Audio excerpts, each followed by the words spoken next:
Assalamualaikum warahmatullahi wabarakatuh dan salam sejahtera Waalaikumsalam. kepada semua viewer kita and pada rakan saya Syera juga. Tak lupa ya. So dengan ni saya ambil kesempatan lah untuk untuk saya mengucapkan selamat hari raya Aidilfitri kepada semua viewer kita. Walaupun pada Selamat malam Raya. ni sebenarnya kita rekod pada bulan Ramadan, akhir-akhir bulan Ramadan sebenarnya. Jadi tak apalah. So sebabkan ramai yang tengah sibuk untuk buat persediaan raya dan sebagainya, that's why kita post video ni selepas raya lah. Bila semua orang dah Tenang-tenang dah sikit. cool down, dah tenang kan. Lagi pun nak pergi mana, duduk rumah je kan. PKP kan. So itulah, bercakap berkenaan dengan PKP ni, kita sebenarnya sudah dah tak sedar dah hampir 3 bulan je juga kita duduk kat rumah ni, Syarah. Dah 3 bulan. hampir 3 bulan je. 2 bulan lebih, 2 bulan lebih. 2 bulan lebih. Yelah, lelaki ni dia tak ingat sangat pasal tarikh-tarikh ni. Perempuan dia ingat, insyaAllah. Lol. Jadi okay, sebelum kita mulakan kita punya jemaah, jemaah, kita cakap jemaah gitu. Sebenarnya jemaah tu adalah short form bagi Jom Mental Health Talk. So hari ni kita akan borak-borak berkenaan dengan mental health jugalah ketika PKP ya. So sebelum tu kita introduce diri kita dulu. Okay, nama saya Muhammad Farid Nazrin, berumur 27 tahun. Dan saya diberi diagnosa schizoaffective disorder pada tahun 2017. Dah hampir 3 tahun lah menghidap penyakit ni lah. Dan malam ni bersama saya ialah rakan seperjuangan saya, Syerahu. Boleh perkenalkan diri? Ya, boleh. Assalamualaikum semua. So, nama saya Syairah Uzami. Boleh panggil Syerahu. Saya penulis novel, Projek Athena. Satu dan dua, dah ada 2. Officially diagnosed tahun 2017 dulu dengan major depressive disorder dengan anxiety disorder. Dah 2 tahun, almost 3 tahun I think. Tak, dah 3 tahun, sebab diagnose tu awal tahun 2017. Sekarang kerja sebagai editor lah dekat Iman Publication. Oh, Masya Allah, dia punya career dia editor. So macam Syera, macam pada saya lah Syera kan, macam Syera baru introduce yourself as a mental health patient kan, yang ada major depressive disorder dan juga anxiety disorder, but you managed to publish some series of books, right? Sebenarnya yang Projek Athena tu bukan the first one, right? No, ada 2 dah. 1 dan 2. Dah ada 2. Yes, so saya pada viewer kat luar saya, pada viewer dekat luar sana tersasul kan. Saya dah baca Projek Athena yang pertama dan masya-Allah, bila saya baca ni saya macam ni betul ke perempuan yang tulis ni? Sebab awal-awal bab tu dah ada tembak-tembak, dah ada bunuh-bunuh, berdarah-darah dah ni. So Projek Athena ni sebenarnya ada seorang novel thriller action yang saya rasa yang pertama saya baca yang ditulis oleh seorang wanita. Ya, ada orang ingat saya lelaki. Tak tahu dekat PBI kan, oh Syerahu ni perempuan rupanya. Jadi sebenarnya it's worth reading sebenarnya. You can go to Iman Shop, website dia? imanshop.com ya? Ya. Go to imanshop.com. Beli buku Projek Athena tu sekarang sebab kita pun tak tahu bila PKPB ni akan berakhir. Jadi insyaAllah akan sampai di kalau dah ada banyak masa lapang di rumah tu, bolehlah kita baca-baca buku sekejap kan. Right. Beli juga buku Faris ni. Tajuk apa? Google sikit. Aku dijangkiti kehidupan. Saya ada kopi dia. Yes. Tapi yalah, saya tak adalah saya buat Syerahu boleh buat satu buku on her own. Ni buku ni macam hanyalah 5% of my writing je. Yang lain semua ada juga. Ada penulis-penulis lain juga. One day. Dulu saya tulis satu juga cerita gagal. Ada satu cerita. Ya, saya ingat. Saya pun antologi kat Iman. Saya pernah masuk juga competition cerita gagal tu, tapi tak berjaya, sedihnya. Alright, so kita pun dah kenal Syera. Kalau tak nak kenal saya tak apa. So hari ni kita akan bercakap benda yang agak hampir dengan kita lah, iaitu PKP dan juga mental health lah. sebelum tu kita tanya pada Syirah sendirilah. Syirah kan sebagai seorang pejuang penyakit mental ya, Syirah, saya tahu PKP ni sebenarnya dah memberi kesan pada, nak cakap kebanyakan orang ke semua orang, saya tak tahu, tapi macam boleh dikatakan majoriti Malaysian sekarang ni tengah suffer perasaan sedih, perasaan gelisah dan sebagainya. Kita tak naklah diagnose orang sebagai ada depression ataupun anxiety disorder. Cumanya somehow Malaysians yang tak pernah ada penyakit mental ni, diorang dah macam take a glimpse of what is depression and anxiety, because itu apa yang kita rasa even sebelum PKP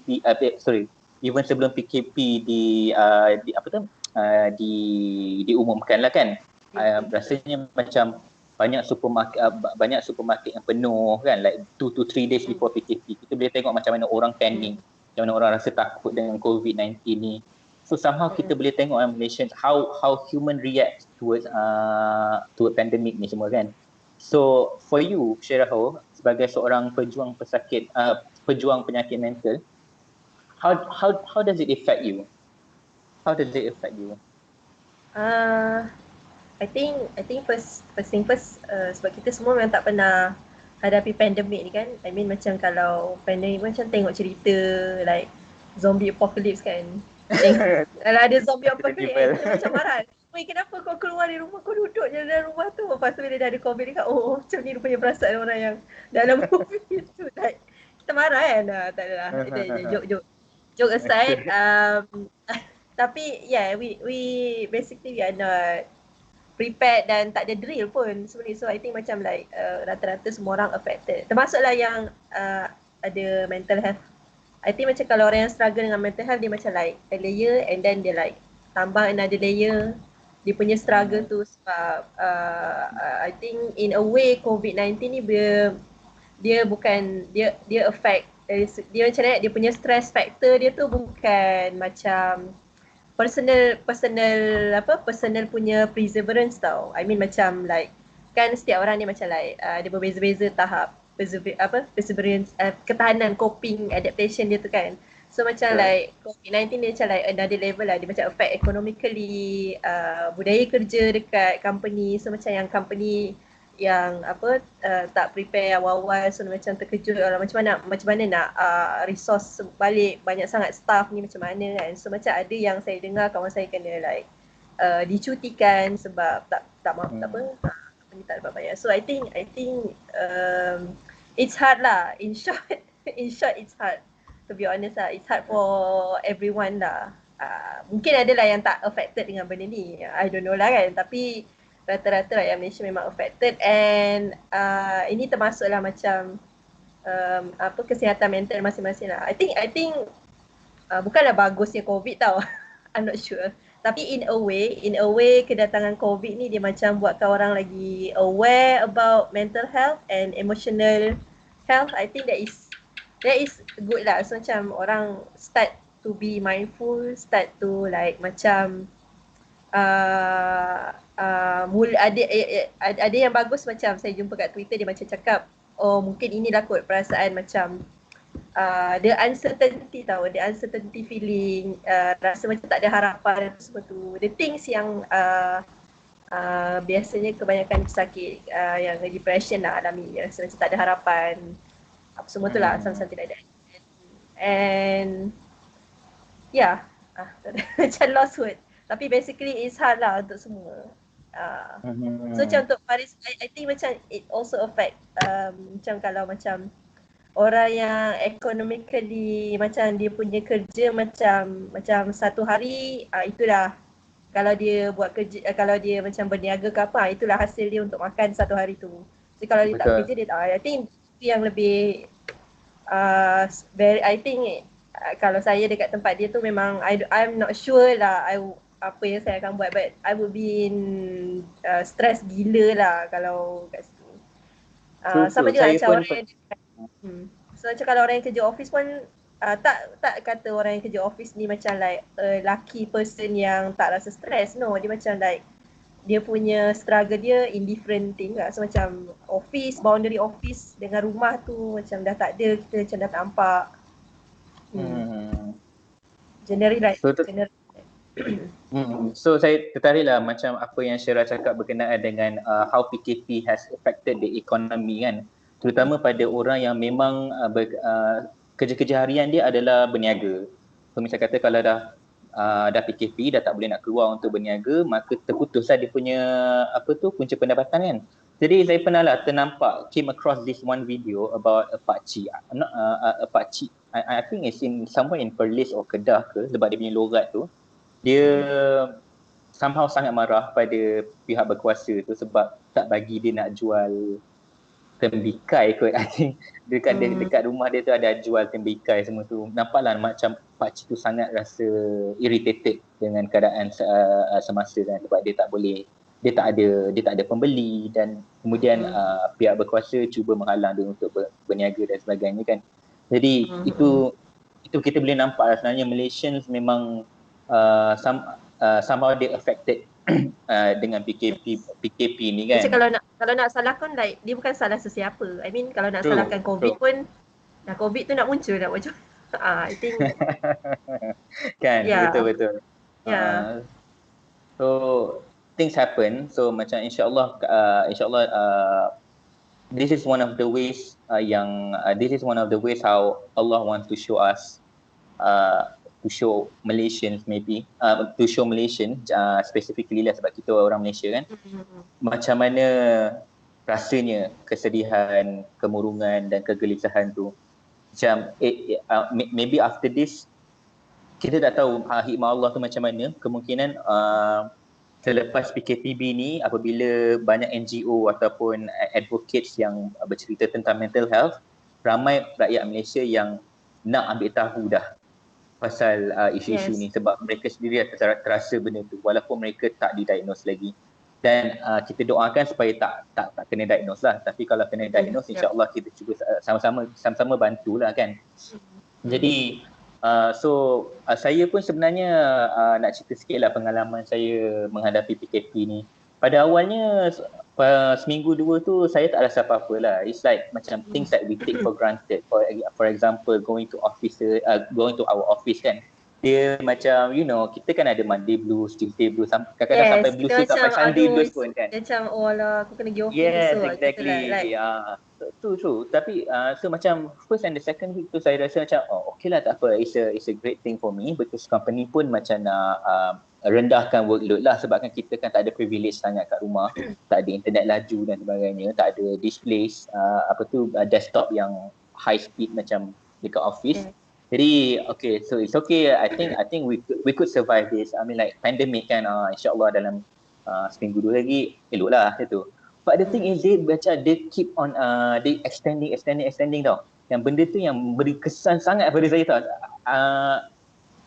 Even though I am a schizoaffective disorder patient, tapi saya juga ada this kind of like symptoms of anxiety jugalah. Bila saya anxious tu memang saya akan ada panic attack. Memang dada saya akan rasa sakit, jantung berdegup laju, lepas tu tangan memang kebas sekebas-kebasnya. Jadi so saya macam things are so uncertain tau, macam what happens next kan macam tu. And then tengok lagi COVID-19 punya cases dah makin lama makin meningkat, death pun makin meningkat. So kita jadi macam ya Allah, this is so serious tau tak. Dah lah sebelum ni kalau misal kata saya anxious ke, saya depressed ke, saya akan keluar jogging ataupun jalan-jalan kat mall ke apa. But now those coping mechanism dah tak boleh nak buat. Yes. And I have to stay home. Syirah, one of the FYI lah kan, one of the symptoms of schizoaffective ataupun schizophrenic punya symptom is asocial symptom where kita rasa macam dia bukan tak nak, somehow like we are driven away from socializing with people lah. Tak boleh nak bersosial. Macam tu kan perasaan. Yes, betul. So saya duduk dekat rumah yang tak besar. Maknanya just rumah yang cukup untuk satu family saja kan. Jadi setiap sudut tu mesti ada orang.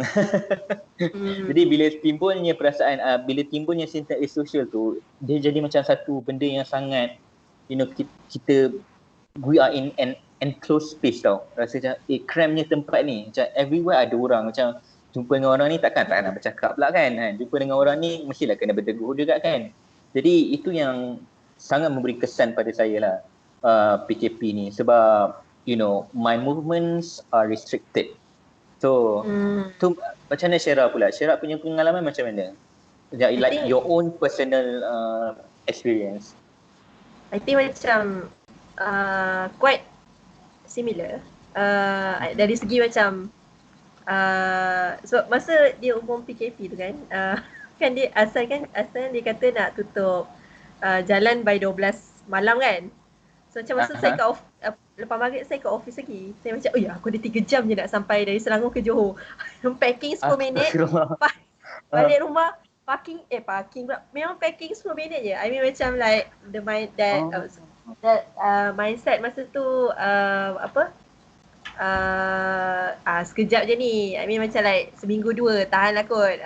So memang packing 10 minit, cakap dengan housemate packing 10 minit cepat balik memang. Tapi bila dia macam dia announce extend tu, dia macam like ya Allah, heartbroken gila. I mean macam kalau dalam fasa grieving kan, dia macam like the first one macam in denial. I think macam like most of people yang grieving during PKP memang first memang hit by in denial phase lah. Bukanlah in denial macam tak nak terima kenyataan ke apa. I mean macam like it's uncertain, kita tak pernah lalui and nobody bagi taklimat pasal benda ni and we are not ready to hadapi benda ni lah. So macam like we just go through with the uncertainties and rasa sedih. Even macam colleague pun bila meeting online kan, I mean after meeting tu macam sembang, macam masing-masing macam expresskan rasa sedih, rasa the heavy burden emosi. Dia macam bila emosi terganggu kan, so macam like it affect our whole to one extent yang kalau sampai depressed tu dia affect functional diri lah. So macam biasa saya coping, kalau saya stres, saya duduk dalam kereta tau. Saya tak naik rumah terus, saya duduk dalam kereta, buat apa-apa. Biasa sampai sejam lah saya duduk dalam kereta. Ataupun macam like sama lah macam pergi window shopping, buku ke, gadget ke dekat mall. So macam sekarang memang tak boleh, even macam kalau saya kat rumah ni, saya macam sometimes rasa saya tak ada personal space. I mean dia macam personal space untuk menangis ke apa ke. Benda macam tu lah, kita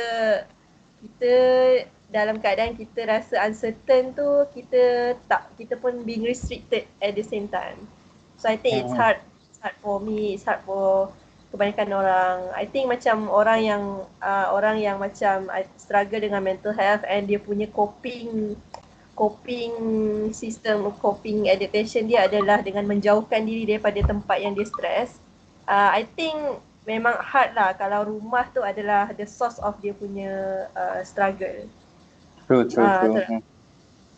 So jadi itulah saya kadang-kadang saya rasa macam tak setuju bila ada orang kata macam bila ada orang mengadu yang dia rasa sempit, rasa terperangkap dalam rumah sendiri, even though dengan family sendiri kan. Jadi saya tak setuju bila ada orang pelekehkan benda tu macam kau tak apalah, kau duduk dengan family, semua orang sebab kau berada dengan ahli keluarga, semua kau selamat semua tu. But we don't know their stories kan. Kemungkinan diorang stress factors dia betul. Stress factors dia mungkin datang pada family member. I am stressing the same thing lah because saya jarang dekat rumah. So macam like sometimes biasa macam bergaduh dengan parent kan. So I didn't like that.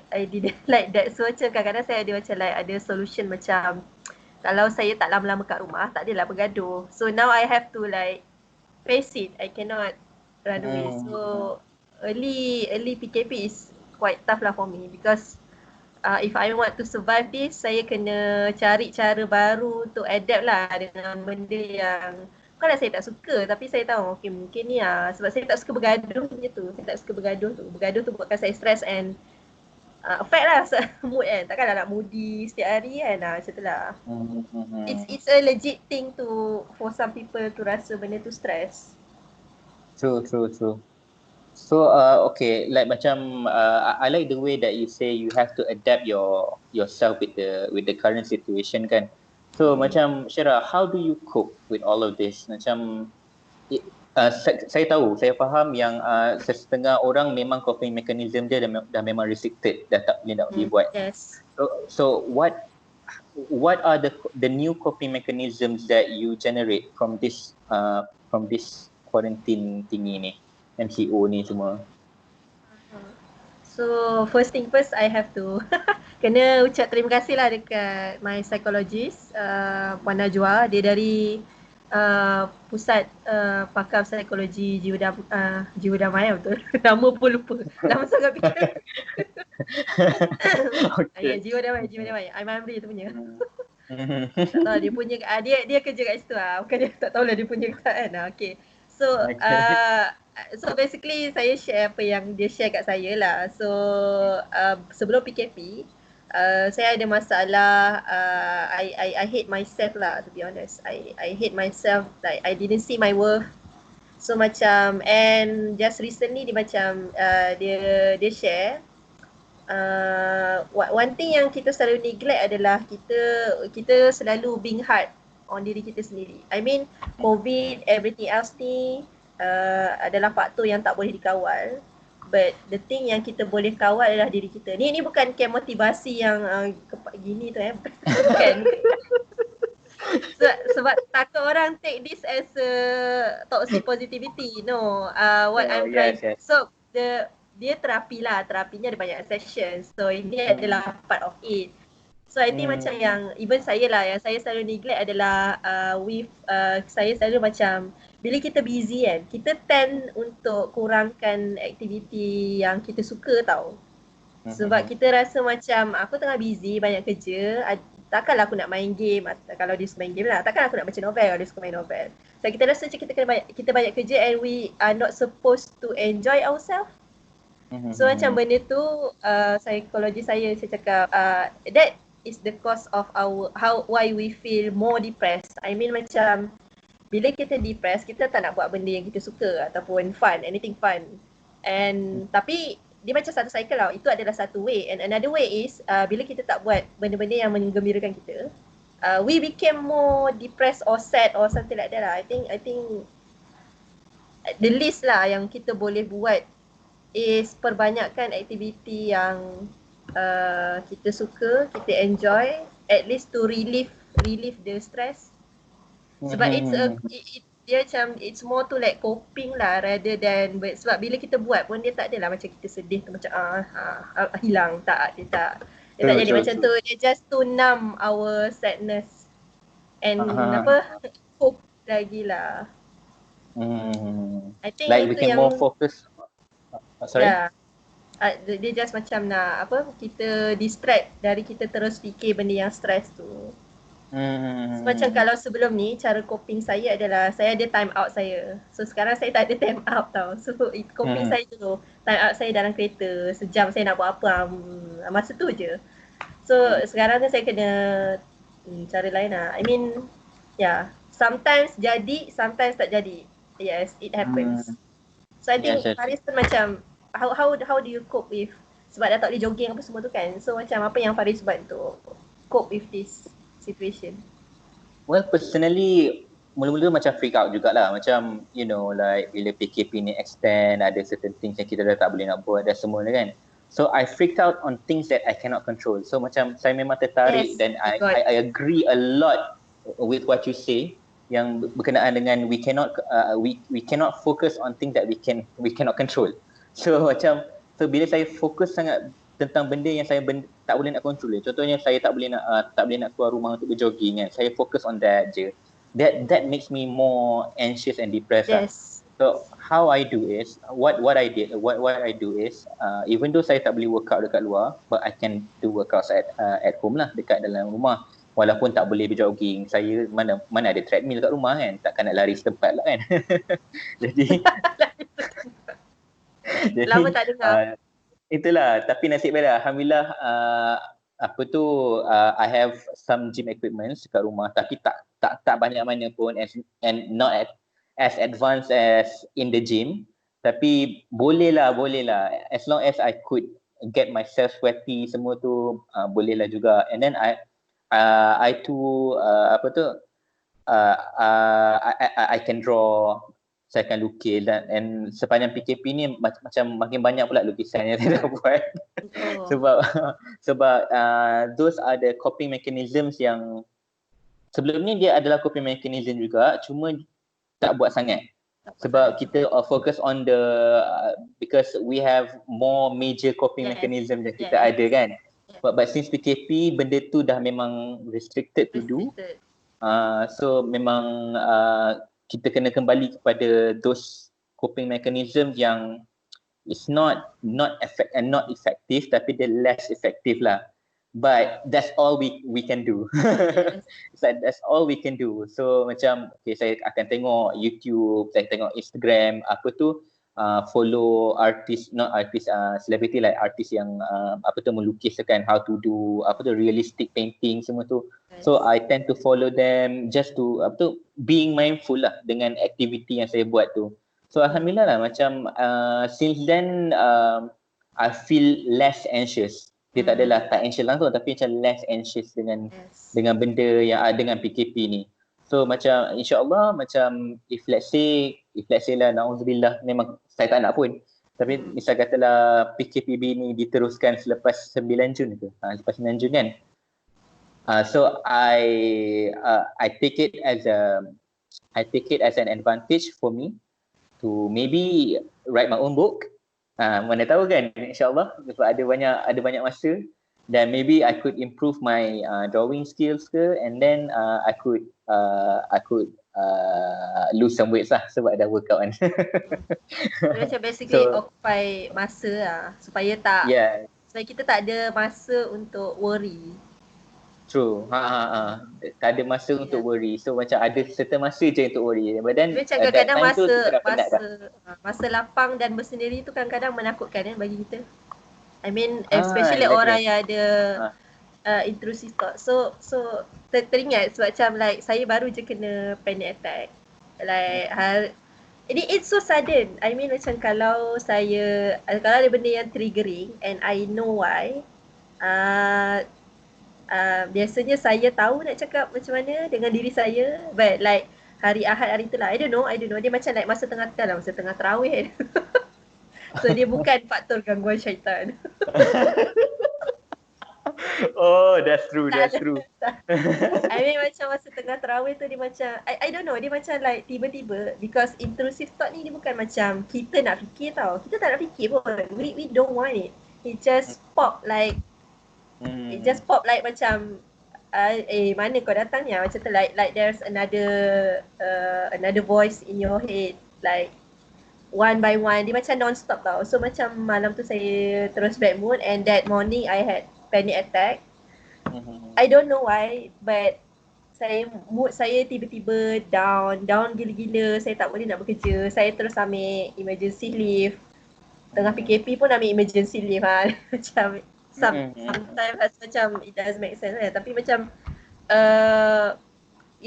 for me the biggest challenge lah bila intrusive thought tu datang, because macam mana, dia benda yang paling susah kot saya nak hadapi. I mean macam kalau orang say something mean to kita macam boleh pujuk tu dia biar pilih dia. Tapi ni sebab diri kita yang kita tak tahu datang dari mana cakap mean things, bad things to ourselves. So macam bila dia jadi macam tu, saya mula terfikir apa yang akan jadi in the future. So benda yang stress tu, saya mula ruminate on the bad event now. Saya macam mula terfikir-fikir bad event, mistake yang saya pernah buat sebelum-sebelum ni. And sometimes whatever yang saya cuba buat untuk cope, dia tak jalan tau. So sometimes I think it's itulah macam I mean macam my point is sometimes macam kita rasa being sad is weakness tau. So for me being sad is macam mana, dia bukanlah bermaksud kita lemah. It just makes us human. It's normal to be sad. And kita kena allow diri kita untuk okay, kita sedih and okay lah aku bersedih hari ni. We just allow that to flow lah. Sebab kadang-kadang kita sedih, kita terlalu sedih waktu PKP. I mean macam bukan untuk orang yang ada mental health issue sajalah. I mean everyone yang affected with PKP ni. So some people tend to suppress lah dia punya rasa sedih. I think that is not healthy to our emotion, to our mental capacity. If we are sad, then tak apalah nangis. Kalau malu, carilah tempat tersorok sikit. Kalau tak ada ruang tersorok, bukalah shower kan dan yeah. I mean itu je lah tempat yang only private place. Yes, true. Yes, just nak bagi emosi tu keluar. And baru ni saya ada baca, like sebab saya terganggu betul dengan intrusive thought saya tu. Saya ada baca like if you, kalau kita do journal, I mean tulis rasa sedih kita macam tulis je lah apa-apa, tak kisahlah kalau kita nak bagi orang baca ke, kita nak bagi kat kawan kita ke, ataupun kita macam sort of tulis. Tapi basically kita tulis, okay hari ni aku sedih, aku tak tahu kenapa, apa dengan diri aku. So macam that, saya baca dekat Psychology Today. So dia kata kat situ, bila kita tulis ataupun kita voice out tu macam kita cerita kat kawan ke, kita record ke, something like that. I mean kita keluarkan daripada kepala kita kepada tulisan ataupun kepada verbal. Dia kata the intrusive thought punya power tu akan berkurangan. Dia tak akan buat kita lega sekelip mata, tapi dia akan buat kita lose the effect tu. Sama lah juga macam bila kita menangis, dia macam buat reduce the power. Macam oh okay, that is new to me. So I think it's important lah bila kita rasa sedih and kita allow diri kita untuk betul-betul rasa sedih. Don't forget to be sad when we are sad lah. True. Okay, that is your coping mechanism lah, which is like writing a journal, right? Yes. Okay, kalau saya different lah. Sebab saya kalau tulis dalam journal ni, saya macam I would get lost in words tau. So macam waktu tu saya akan stop menulis. And then after that, so macam okay, dah tak tahu macam mana nak cope with this sadness lah.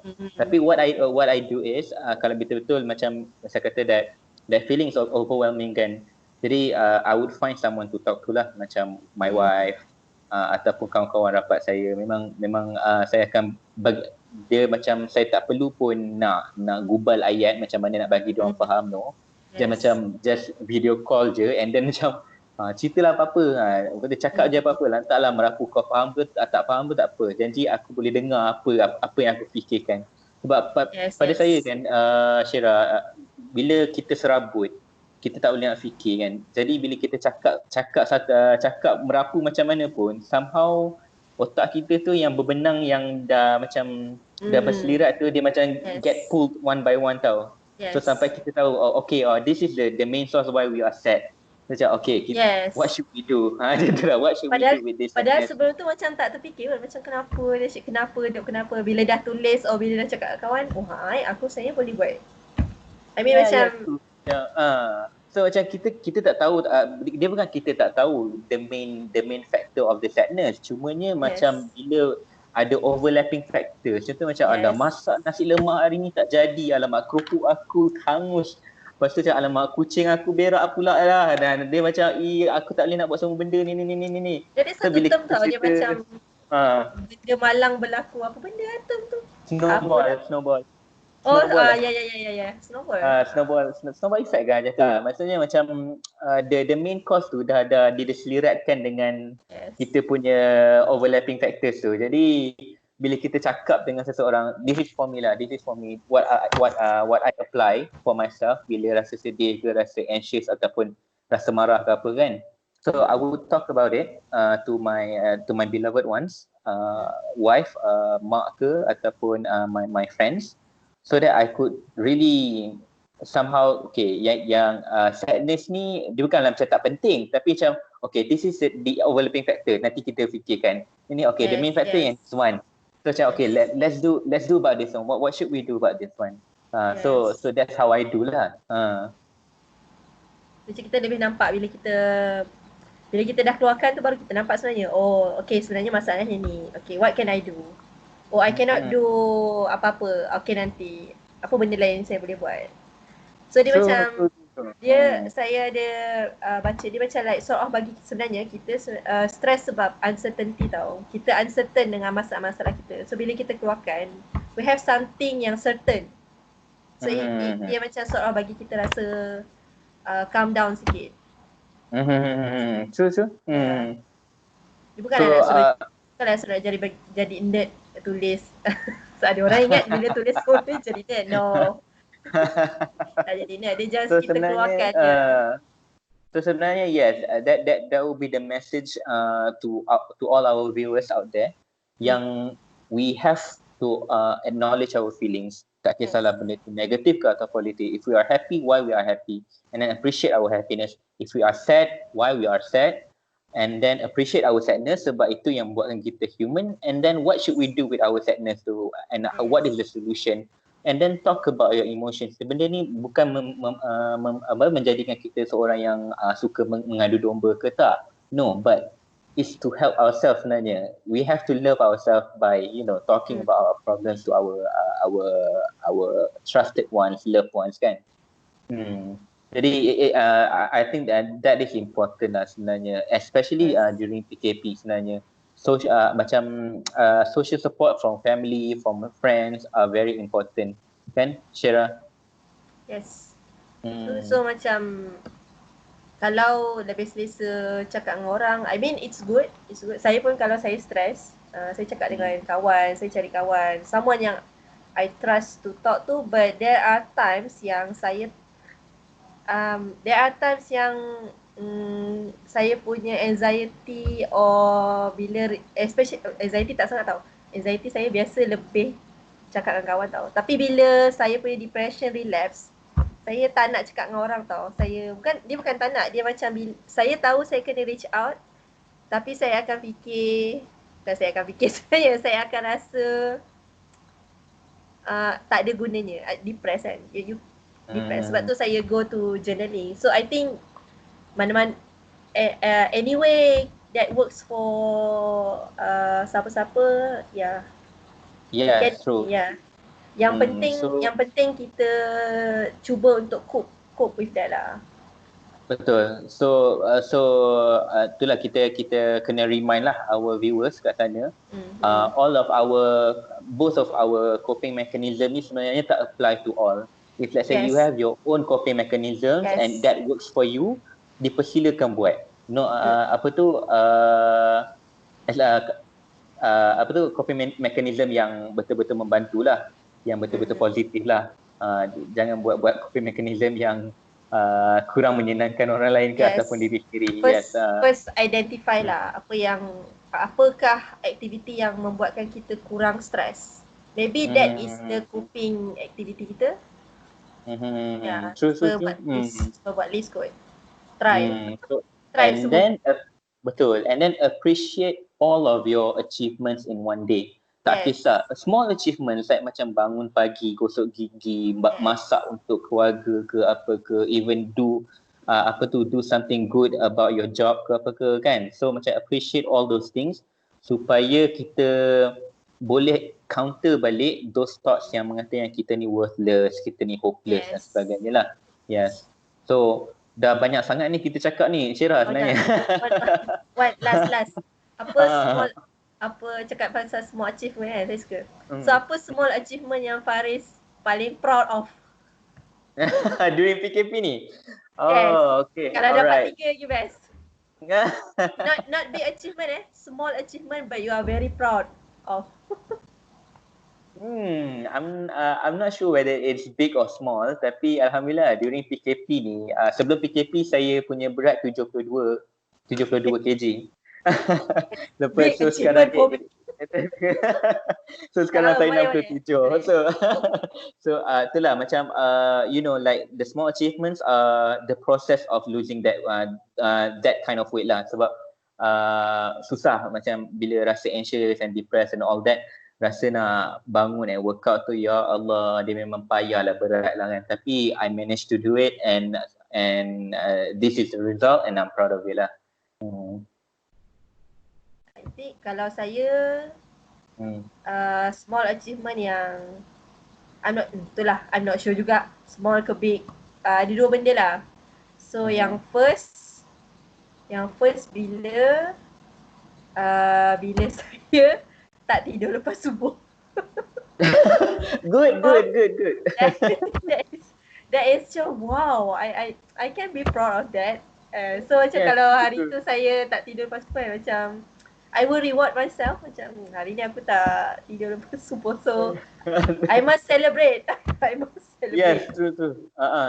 You yourself know your achievements kan. Jadi yeah, we should be proud of that, and your friends should acknowledge that, your loved one should acknowledge that sebenarnya. So macam lagi satu achievement bila saya dapat masak dan masakan tu sedap lah, macam sedap. Edible. Yang penting edible. Okay, alhamdulillah. So okay, Syera, so kita bagi take home message lah kepada kita punya viewer lah kan. So apa nasihat-nasihat ataupun kata-kata hikmat lah kan penulis kan dia ada kata-kata hikmat dia kan. Okay, apa yang Syera rasa nak beri kepada kita punya viewer hari ni? I think tak adalah, dia mau macam rephrase balik apa yang kita bincang tadi tu lah. So I think first thing first, kita allow ourselves to be fragile and to feel sad. It's okay. It's okay and it's healthy. It's healthy. Bukan makan je kena healthy. Emosi kita pun kena healthy. Yang tu kot. Bila kita sedih, kita jangan suppress. I mean, kan macam orang selalu cakap, kau ni benda ni pun nak sedih. Biarlah, macam tak apalah kita nak sedih. Biarlah kita sedih.